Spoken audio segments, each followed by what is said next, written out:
Hello, good morning. চলে এলাম আজকে আরও একটা মিনি ব্লগ নিয়ে। ঘড়ির কাঁটায় বাজে 9:05 আর এখন ঘরবাড়ির অবস্থা কিছুটা এরকম। সেটাকে ক্লিনিং ডাস্টিং করব, তার আগে খেয়ে নিলাম একটু এনার্জি ড্রিঙ্ক মানে চা। এখন চাটা বেশ ভালোই লাগে, তবে আগে খেতাম না, খুব একটা পছন্দও করতাম না। তো সকাল সকাল 1 কাপ চা নিয়ে বসে পড়েছি আমি আর শাশুড়ি মা। দুজনে মিলে চাটাকে খেয়ে নিয়ে তারপরে কাজ শুরু করব। তো আগে চা মোটেই খেতাম না, এখন তাও বিশেষ করে শ্বশুরবাড়িতে এসে চাটা খাওয়া হয়েছে, কারণ কি অনেকবার বানানোও হয়, খাওয়া হয়। তারপরে শুরু করেছি ক্লিনিং ডাস্টিং। আর এই যে মনি আর বাবার তো এজ হয়ে গেছে, অত পারে না ওরা করতে। তো আমি আর সোনাই যখনই আসি তখনই এইগুলো করি, মানে ক্লিনিং, ডিপ ক্লিনিং যেটাকে বলে সেটা। তারপরে এখানে এই যে ড্রেসিং টেবিলের আয়নার কাজটা খুব নোংরা হয়েছিল, সেটাকেও পরিষ্কার, মানে পুরো বাড়ি ঝাঁ ঝকঝকে করেছি, মানে A to Z deep cleaning করেছি বলতে গেলে। আর বাড়িতে ঝোল টোল সব, তারপর সানডে ছিল, সানডে মানেই বহুত কাজ। কাজের ফাঁকে এক ফাঁকে এসে হাত মুখ ধুয়ে নিয়ে করে নিলাম ব্রেকফাস্ট। লেফট ওভার পরোটা আর তরকারি ছিল, সেটাকেই খেয়েছি। তারপরে এই যে অ্যাজ ইউজুয়াল আবার কাজ নিয়ে বসে পড়েছি। তারপর সব কাজ হয়ে যাওয়ার পরে ক্লিনিং আর ডাস্টিংটা করলাম, কেন কি ঝুল টুল পড়েছে ঘরে।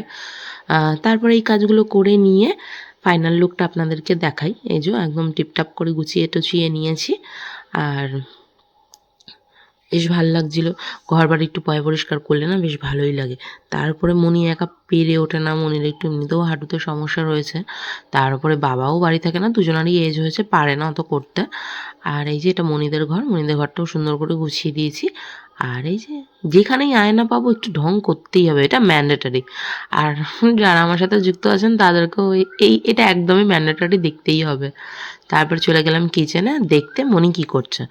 এখানে গিয়ে দেখি যে মনি দুপুরবেলা যে লাঞ্চ হবে তার রান্নাবান্না প্রিপেয়ার করছে। তো মনি বলেই দিয়েছিল সকালবেলা যে তুই ক্লিনিং ডাস্টিংগুলো কর, আমি রান্নার দিকটা দেখছি। এলাম ঠিক আছে। তো ক্লিনিং ডাস্টিং করার পর আর বসতে ভালো লাগছিল না, গা হাত পা নোংরা লাগছিলো, গিয়ে চলে গেলাম স্নান করতে। স্নান করে এসে যে আবার ঢং ঢং ছাড়া আর কিছু নেই জীবনে আমার। তারপরে চুলটা আঁচড়ে নিয়ে পরে নিচ্ছিলাম সিঁদুর, যেটা ঢং না, যেটা পরতেই হবে। আর আমার ভীষণ ভালো লাগে শাঁখা সিঁদুর পরতে। কেন কি এটা অ্যাকচুয়ালি সবাই বলে যে কেন কেন কেন, অনেক ফেমিনিজমের কথাবার্তা চলে আসবে। যাই হোক, আমার ভালো লাগে, আমার পার্সোনালি খুব ভালো লাগে। তো আমি সবসময় পরি। ইভেন আমি কোথাও মানে সোনার শাঁখা পলা পরলেও আমি খুলি না হাত থেকে, এই এই শাঁখা পলাগুলো যেটা আমার বিয়ের সময়কার। তারপরে এই সাজুগুজু করে নিয়ে একটু টিপ টিপও পরবো, কাজল টাজলও পরবো। ভাবলাম যে দূর একটুখানি নিজেও সাজগোজ করি। খুব একটা ভাল লাগে না আমার, এত এত ল্যাদ লাগে না এগুলো করতে, তারপরেও করা। আর এই যে পরছিলাম একটা টিপ ছোট্ট করে। আমার কেন জানি না সবসময় এরকম বড় টিপ পরতে না একটু ভালো লাগে, আমার ছোট্ট ছোট্ট টিপ পরতে খুব ভালো লাগে। তারপরেও পরলাম। আর এখানে একটু আমার ফেভারিট কাজ করছিলাম, একটু কাজল লাগিয়ে নিচ্ছিলাম। যদিও অনেকদিন পরেই ভালো করে রেডি হলাম, কেন কি তার উপর সোনাই নেই, কি হবে সেজে গুজে। যাক, তাও সাজলাম গুজলাম। আর এই যে একটু আবার ঢং ঢং ঢং ঢং ঢং ছাড়া কিচ্ছু নেই জীবনে। আর তারপরে সিঁদুর টিঁদুর লাগিয়ে নিয়ে দেখতে গেলাম মনি কী করছে। গিয়ে দেখি মনির এখনও রান্না হচ্ছে, আর একটু বাকি। চিকেনটা হয়ে গেলেই রান্না কমপ্লিট হয়ে যাবে। তারপর মনিও স্নান করে নিয়ে আমাদেরকে লাঞ্চটা দিয়ে দেবে, খাবো।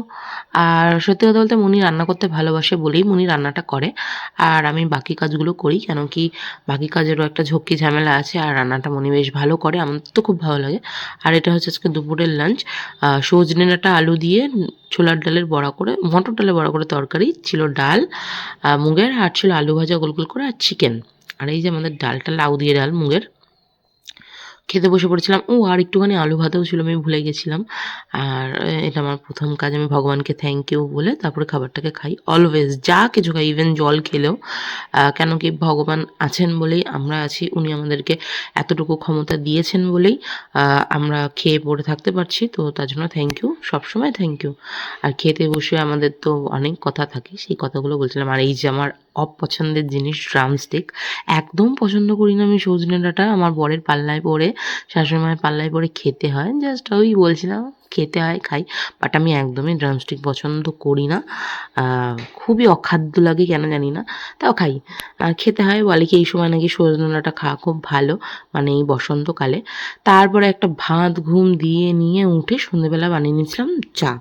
তো এই আমি সবসময় একটা কথাই বলি যে আমার শ্বশুরমশাই শাশুড়ি মা দুজনেই আমার হাতে চা খেতে খুব পছন্দ করেন। আর এখানে চা নিয়ে বসে পড়েছিলাম তিনজনা। তারপর একটু লাইভ করলাম ফেসবুকে তোমাদের সকলের সাথে। অনেক দিন পর একটু আড্ডা দিয়েছিলাম, তাই একটু রেডি সেডি তারপর ডিনার করে ঘুমিয়ে গেলাম। ভিডিওটা ভালো লাগলে লাইক করে দিও।